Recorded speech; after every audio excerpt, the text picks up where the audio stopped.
రాకటి ముందు ఆ ఇన్పుట్ సబ్సిడీని ఆ ఇన్సూరెన్స్ తీసుకొచ్చి నెక్స్ట్ సీజన్ లోపే, ఖరీఫ్లో అయితే ఖరీఫ్లోనే, ఒక రబీలో అయితే రబీ లోపే మళ్ళీ నెక్స్ట్ సీజన్ వేసుకోవడానికి వాడు చెల్లింపు చేసే కార్యక్రమాన్ని చేశాం. 5 సంవత్సరాలు కూడా మేమున్న అధికారం ఉన్నప్పుడు.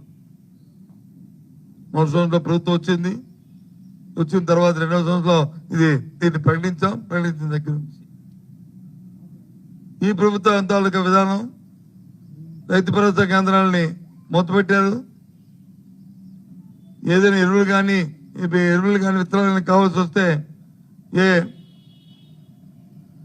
షావుకారు ట్యాటర్ కొట్టుకు వెళ్ళి ఆ షాపులకు వెళ్ళి కొనుక్కోమన్నారు. అదే ఇన్సూరెన్స్ కట్టవలసి వస్తే కేంద్రం కట్టవలసిన కేంద్రం, అదే రాష్ట్రం రైతుని కట్టమన్నారు. గత 18 కాలంలో ఏ ఒక్క అధిక వర్షం వచ్చినా లేకపోతే కరువు వచ్చినా ఎక్కడ కూడా ₹1 కూడా ఇచ్చిన పాపాన్న ప్రభుత్వం